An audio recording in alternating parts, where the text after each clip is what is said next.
आनंद जी, अगर हम स्टडी की बात करें, कितने घंटे तक बच्चों को इसके लिए प्रिपेयर होना चाहिए कि इतने घंटे ही उनको देने ही होंगे? और उसके साथ साथ क्या, क्योंकि कई गवर्नमेंट एग्जाम को क्रैक करने के लिए कई ट्रिक्स भी बताई जाती हैं, ये भी मैं शायद जानता हूं, तो शायद इसके बारे में बताया जाता है इंस्टीट्यूशंस में, लेकिन वो क्या और तरीके हो सकते हैं जिससे अगर बच्चा चाहे कि वो सेल्फ स्टडी करना चाहे तो वो भी शायद इस कार्यक्रम के माध्यम से इसका लाभ ले ले? बिल्कुल, सेल्फ स्टडी अगर कोई भी करना चाहे तो मार्केट में बहुत अच्छी बुक्स हैं। आप चाहें तो सावधानी कोचिंग के नोट्स रेफर कर सकते हैं, और सावधानी कोचिंग तो निःशुल्क सेवा देता है। अगर आप एक नंबर नोट करें 7747910525, ये सावधानी कोचिंग का एक व्हाट्सएप नंबर है। आमतौर पे देखा गया है कि व्हाट्सएप पे केवल टाइम वेस्ट होता है, लेकिन सावधानी कोचिंग ने एक व्हाट्सएप नंबर बनाया है, इस पे हम केवल पढ़ाई की शॉर्ट ट्रिक्स भेजते हैं।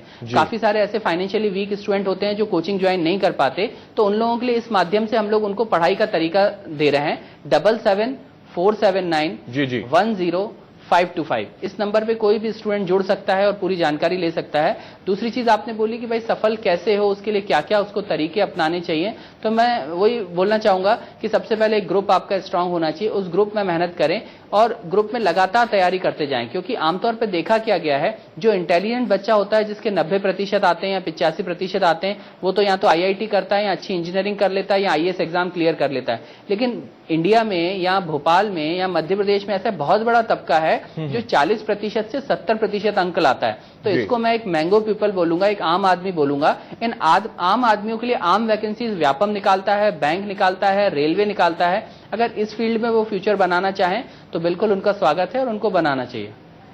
बिल्कुल, आनंद जी हमारे साथ बन रही है। हम भी अपने दर्शकों से अपील कर रहे हैं कि इस कार्यक्रम में वो भी जुड़ सकते हैं और वो बच्चे भी और उनके पेरेंट्स भी समझ सकते हैं। इस कार्यक्रम का मकसद दरअसल यही है कि सरकारी नौकरी अगर आप करना चाहते हैं तो उसके लिए क्या कुछ प्रॉब्लम्स आपको आ रही हैं, और अगर प्रॉब्लम आ रही है तो उसका सॉल्यूशन क्या है। इस खास कार्यक्रम के माध्यम से हम आप तक लगातार सॉल्यूशन पहुंचाने की कोशिश कर रहे हैं, क्योंकि आनंद सवधानी जी हमारे साथ लगातार बने हुए हैं आपकी हर समस्या के समाधान के लिए। आनंद जी, मैं वापस आपके पास लौटूंगा।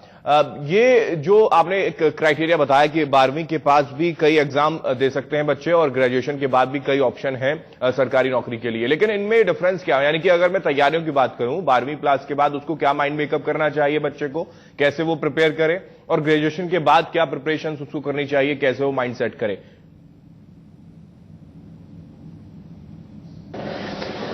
एक चीज बहुत अच्छी है कि ग्रेजुएशन से हमें केवल डिग्री मिलेगी जी, हमें जॉब नहीं मिलेगी। ये सच्चाई है। भले हम इंजीनियरिंग पे फोकस करें, भले MBA पे करें, भले हम BCom BSc पे करें, ये सच्चाई है और ये बहुत कड़वी सच्चाई है कि हमें केवल डिग्री मिलेगी लेकिन जॉब नहीं मिलेगी। और डिग्री के साथ साथ स्किल्स होना बहुत जरूरी है, क्योंकि जॉब तभी मिलेगी जब हमारी स्किल्स अच्छी हों। तो स्किल्स के लिए मैं तो यही बोलता हूं कि जो भी स्टूडेंट 12th पास है, ग्रेजुएशन बिल्कुल करे, क्योंकि ग्रेजुएशन जरूरी है, लेकिन ग्रेजुएशन के साथ साथ वो तय कर ले कि उसको किस फील्ड में जाना है और उस फील्ड की तैयारी साथ में करता रहना चाहिए। ये बड़ा दुर्भाग्य है कि हमारा जो पाठ्यक्रम है उसमें व्यावसायिक पाठ्यक्रम की काफी कमी है। वही जो पुराने धर्रे पर चला आ रहा है कि हमें इतिहास रटना है, हमें साइंस रटना है, हमें केमिस्ट्री पढ़नी है, तो ये सारी चीजों से मेरे ख्याल से अभी भी हमारा जो पढ़ाई है वो दूर है। लेकिन मैं जल्द बताना चाहूंगा कि जल्द हो सकता है इसमें सुधार हो, खैर वो बात की बात है। लेकिन मैं अभी फोकस कर रहा हूं कि ग्रेजुएशन के साथ साथ हमें तैयारी चालू कर देनी चाहिए, क्योंकि हमारा जो टारगेट है वो सेट है और हमें उस तरफ बढ़ना चाहिए। दूसरी बात आपने बोला कि 12वीं के बाद और स्नातक के बाद क्या अंतर है, तो मैं बताना चाहूंगा कोई अंतर नहीं है। 12वीं के बाद जो परीक्षाएं होती हैं, आनंद जी मैं सवाल पर लौटूंगा वापस। अमित सिंह जी हमारे साथ जुड़ गए हैं, उनको जरा हम सुन लेते हैं। बिल्कुल, अमित सिंह जी रायसेन से हमारे साथ जुड़े हैं, एक दर्शक है। अमित सिंह जी बहुत स्वागत है आपका, क्या सवाल है आप पूछ सकते हैं, बताएं। जी, मैं आनंद जी से ये पूछना चाह रहा था कि मेरा B.Ed का 3rd सेमेस्टर इस साल हो गया एग्जाम, तो अब ये जो संविदा की जो भर्ती निकलने वाली उसकी तैयारी के लिए क्या करना चाहिए और कहाँ से इसकी कोचिंग वगैरह या फिर कुछ बुक्स वगैरह उपलब्ध हो सकती हैं? हाँ अमित जी, मैं बताना चाहूंगा B.Ed के बाद तो आपके लिए ऑप्शन खुला हुआ है संविदा शिक्षक का, और बहुत लंबे समय बाद ये वैकेंसी आई है। ग्रेड 2 ग्रेड 3 दोनों के लिए आप एलिजिबल हैं, और अगर आपका मेन सब्जेक्ट हो तो आप ग्रेड 1 के लिए भी एलिजिबल हैं। इनके लिए जो बेसिक सब्जेक्ट है उसमें रीजनिंग, मैथमेटिक्स के कुछ क्वेश्चन आएंगे, साथ में इसमें शिक्षा शास्त्र से जुड़े कुछ प्रश्न भी आएंगे, सामान्य अध्ययन इसमें आएगा। इन सारे विषयों को आप अगर रायसेन में कोई अच्छा इंस्टीट्यूट हो तो आप वहां ज्वाइन कर लीजिए। रायसेन में कोई अच्छा इंस्टीट्यूट नहीं है तो आप सावधानी कोचिंग की सेवा ले सकते हैं भोपाल में, अगर आप आना चाहें। और अगर नहीं भी आना चाहें तो हमारी एक वेबसाइट है savdhanicoaching.com, अगर आप इस वेबसाइट पे जाके भी जानकारी लेना चाहें तो इसमें पूरे नोट्स मिलते हैं। आप चाहें तो घर बैठ के भी सारी तैयारी कर सकते हैं। ठीक, धन्यवाद। चलिए अमित जी, बहुत शुक्रिया हमारे साथ जुड़ने के लिए। और इस बीच एक और दर्शक हमारे साथ हैं, अमित ही हैं, महासुमन से। अमित जी, बहुत स्वागत है आपका। पूछिए, क्या सवाल है आपका?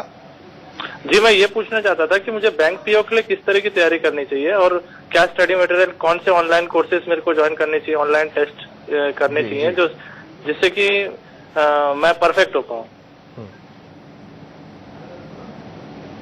जी अमित जी, मैं बताना चाहूंगा कि बैंक पीओ का जो एग्जाम है वो प्रैक्टिस पर डिपेंड करता है, स्पीड और एक्यूरेसी पर डिपेंड करता है। एक कहावत है, accuracy plus speed equal to success. इसका मतलब आप सही सही करें और तेजी से करें तो आप पास हो जाएंगे। इसलिए एक्यूरेसी का भी आप ध्यान रखिए ताकि आप क्वेश्चन भी सही सही करें, और स्पीड का भी ध्यान रखिए कि आप कम क्वेश्चन न करें, एटलीस्ट इतने कर लें कि कट ऑफ निकल जाए। दूसरी बात मैं बताना चाहूंगा, आपने भी पूछा कि ऑनलाइन, वाकई में जमाना अब ऑनलाइन का है। आप छोटे से छोटा एग्जाम उठा लें या बड़े से बड़ा उठा लें, खासतौर से बैंक पीओ जो आपने पूछा, तो बैंक पीओ के भी सारे एग्जाम ऑनलाइन हो गए। हम कागज पेन पे अगर प्रैक्टिस करते रहें और एकदम से जाके हम ऑनलाइन एग्जाम में बैठेंगे जहां पर पेपर कंप्यूटर में हमें दिख रहा है, तो हमारी तैयारी वहां बिल्कुल धरी की धरी रह जाएगी। इसलिए आपसे निवेदन है कि आप जहां भी रहते हैं वहां, अगर आपके पास लैपटॉप है, मोबाइल है, पीसी है, तो आप वहां पर जाके ऑनलाइन टेस्ट दें। सावधानी कोचिंग के भी ऑनलाइन टेस्ट हैं, वो भी आप दे सकते हैं, या किसी और के भी अगर आप टेस्ट प्रेफर कर रहे हैं तो उनको दें। और बस ये बोलना चाहूंगा कि कागज पेन को छोड़ें, ये जमाना अब चला गया है। कागज पेन को छोड़ें और कंप्यूटर को पकड़ें, क्योंकि भविष्य पूरा का पूरा कंप्यूटराइज हो गया है, पूरा का पूरा ऑनलाइन हो गया है। ऑनलाइन टेस्ट की ज्यादा से ज्यादा तैयारी करें। बस यह ध्यान रखें कि आप जोश में आके ज्यादा क्वेश्चन कर देंगे तो आपकी गलतियां होंगी, या अगर आप अपनी स्पीड कम कर लेंगे और क्वेश्चन सही करने की कोशिश करेंगे तो भी आप फेल होंगे। इन दोनों का तालमेल बिठाना बहुत जरूरी है। Accuracy plus speed equal to success, यानी आप सही सही करें और तेजी से करें। कभी कभी क्या होता है, हम जब सही करने के चक्कर में आते हैं तो हमारी स्पीड कम हो जाती है, और कभी कभी क्या करते हैं, जब हम स्पीड बढ़ाते हैं तो हमारी गलतियां हो जाती हैं। तो इन दोनों का बैलेंस बनाना बहुत जरूरी है। बिल्कुल। इस बीच एक और दर्शक हमारे साथ हैं, गौरव जी हैं मुरादाबाद से। गौरव जी, बहुत स्वागत है आपका। आपका क्या सवाल है, पूछिए। जी सर, मैं सर आईटीआई कर रखा है और पॉलिटेक्निक कर रखा है। हाँ जी।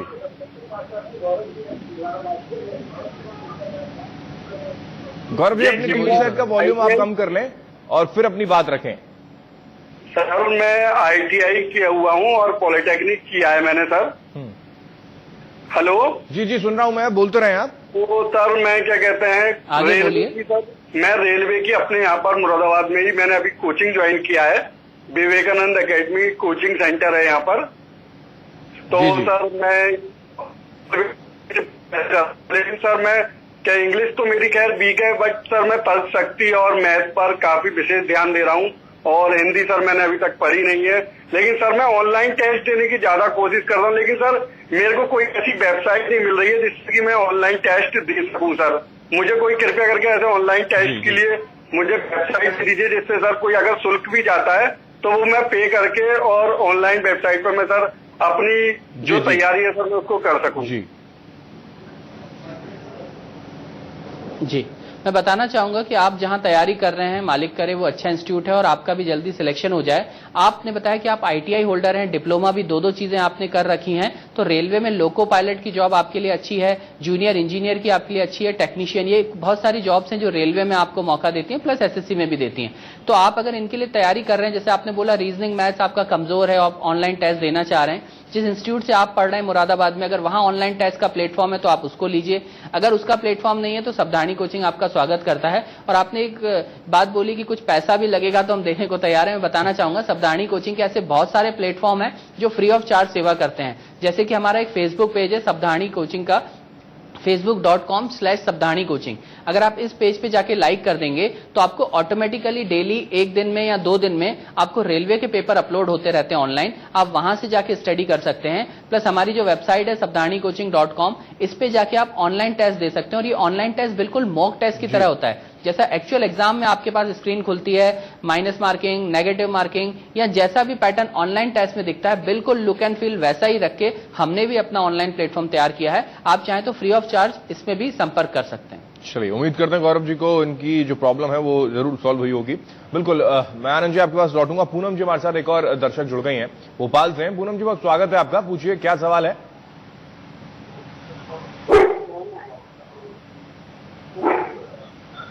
पूनम जी, टीवी सेट का वॉल्यूम प्लीज कम कर लें, आसानी से अपनी बात हम तक पहुंचाएं।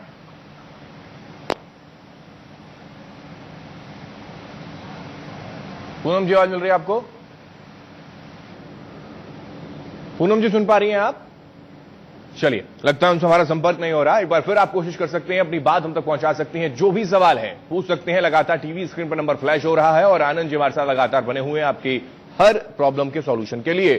तो फिलहाल ये कार्यक्रम लगातार जारी है, आप जुड़ सकते हैं। लगातार टीवी स्क्रीन पर नंबर फ्लैश हो रहा है, लेकिन एक बार फिर से मैं गुजारिश करूंगा अपने दर्शकों से कि जब जुड़े तो प्लीज अपने टीवी सेट का वॉल्यूम कम कर लें, आसानी से अपनी बात हम तक पहुंचा पाएंगे। उसके बाद जरूर हमारी आवाज आप सुने, लेकिन फिलहाल अपना जो सवाल है वो बहुत इंपॉर्टेंट है और हम आज बात सरकारी नौकरियों के लिए कर रहे हैं कि किस तरीके से आप सरकारी नौकरी हासिल कर सकते हैं, क्या कुछ तैयारियां आपको करनी चाहिए, वो हम आपको लगातार बता रहे हैं। जो भी प्रॉब्लम है आप जुड़कर हम तक पहुंचा सकते हैं। एक और दर्शक इस बीच हमारे साथ जुड़े हैं, राहुल जी हैं। राहुल जी स्वागत है। क्या सवाल है सर आपका, बताएं राहुल जी।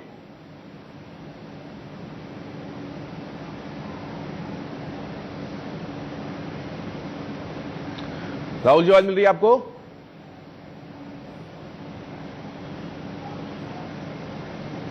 चलिए, इस बीच एक और दर्शक हैं, रूपाली जी हमारे साथ हैं। रूपाली जी आवाज मिल रही है आपको?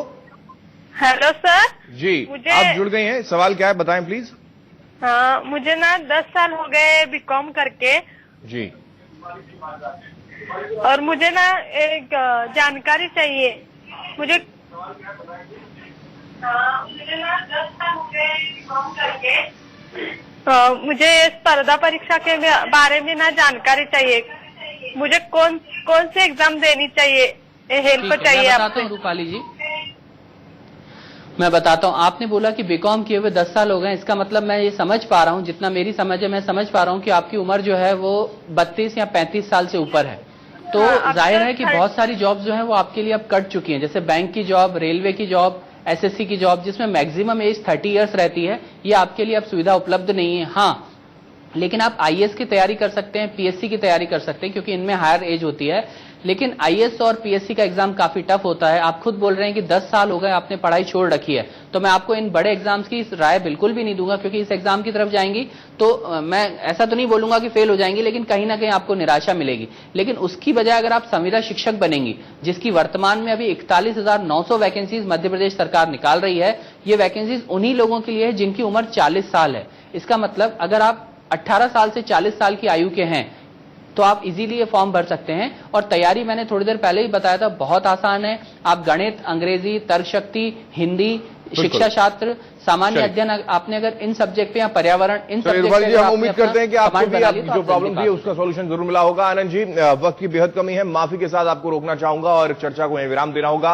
बहुत बहुत शुक्रिया, आप हमारे साथ जुड़े और तमाम जो तैयारियों के बारे में जानकारी आपने हम तक पहुंचाई है, उम्मीद करते हैं कि दर्शकों तक पहुंची होंगी और किस तरीके से आपको तैयारियां करनी है वो भी हम समझ रहे हैं। आप भी उसी तरीके से तैयारियां करें और हम भी चाहते हैं कि ज्यादा से ज्यादा बच्चे सरकारी नौकरी हासिल कर सकें। इसी के साथ करियर मंत्र में इतना ही आज, लेकिन तमाम खबरों के लिए आप देखते रहिए इंडिया न्यूज मध्य प्रदेश छत्तीसगढ़। नमस्कार।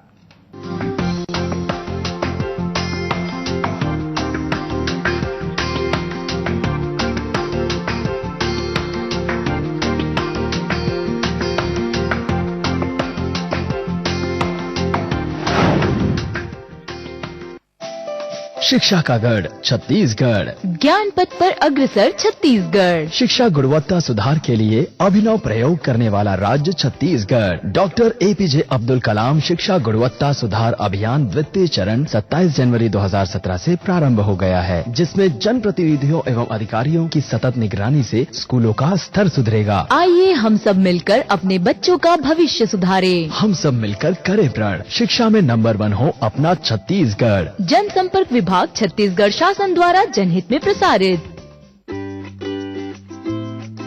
तो पीने का पानी हो सिर्फ साफ, सिर्फ सेफ, सिर्फ शुद्ध। क्यों? क्योंकि हमारा शरीर है 70% पानी और इस शरीर को चाहिए मिनरल्स, इसीलिए सिर्फ एक्वागार्ड, जिसकी एडवांस्ड मिनरल गार्ड टेक्नोलॉजी पानी के नेचुरल मिनरल्स बचाए, पानी को शुद्ध से बढ़कर सेहतमंद बनाए। तभी तो मेरे इस घर के डॉक्टर की और लाखों डॉक्टर्स की चॉइस है सिर्फ पानी का डॉक्टर एक्वागार्ड। एक्वागार्ड, शुद्ध से ज्यादा सेहत का वादा।